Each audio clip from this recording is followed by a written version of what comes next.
एकर तैयारी पगली। अरे हटावा, वहाँ का नाम हमारे सामने मत लिया। काहे लहो? सुना सुनावा। नाने के खोलिया लगे मुर्गी बाड़ा, नाने के खोलिया लगे मुर्गी बाड़ा, ऊपर परो राजा तोहर नाला सोपाड़ा। ऊपर परो राजा तोहर नाला सोपाड़ा, ऊपर परो राजा तोहर नाला सोपाड़ा। कहो नाला सोपाड़ा बदे कुल मेहरारू तो मन बहकेला आ तोहे महकेला। अरे जेके जाए के हो जाए, हम तो ना जाई। कान खोल के सुन ला। अरे अब नाला सोपाड़ा ना रह गई हो। अच्छा तो अब उल्लंघन हो गल ना।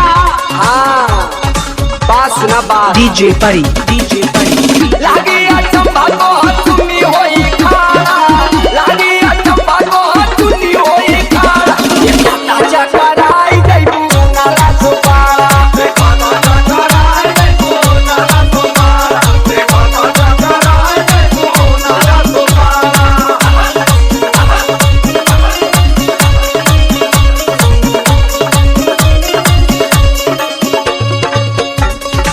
एकदम पगले हुआ था। कहो मेहरारू के चुन्नी होला। अरे चुन्नी ना होला त रोमा होला न, उहे खड़ा हो जाई। अरे तो सही बात हो, वहाँ का नौवे सुन के हमार खड़ा हो जाला।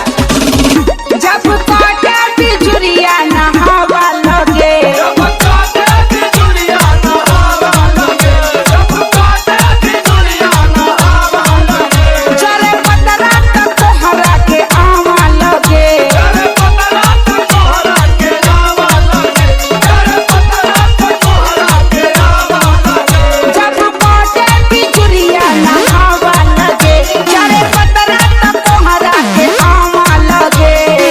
बरखा में पानी भरे लागे कबाड़ा, बरखा में पानी भरे लागे कबाड़ा, ऊपर परो राजा तोहर नाला सोपाड़ा। ऊपर परो राजा तोहर नाला सोपाड़ा, ऊपर परो राजा तोहर नाला सोपाड़ा।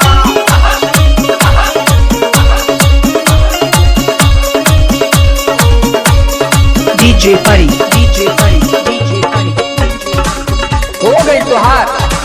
ला हमार सुना। का सुनैबा हो, हमें कुल पता है। अरे का पता 10 बरिस में अब अंतर ना होई, उहे रही।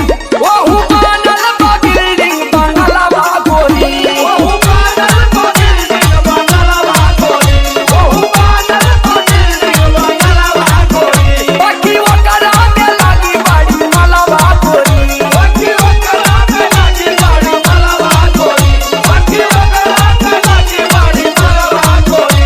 ओहु बनल बा बिल्डिंग बंगलवा गोरी, बाकी ओकरा में लागी बाड़ी मलवा गोरी।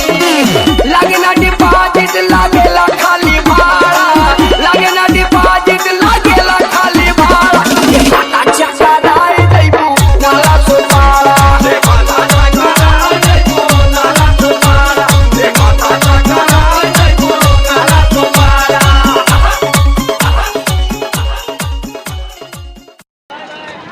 4 मिनट हो गला।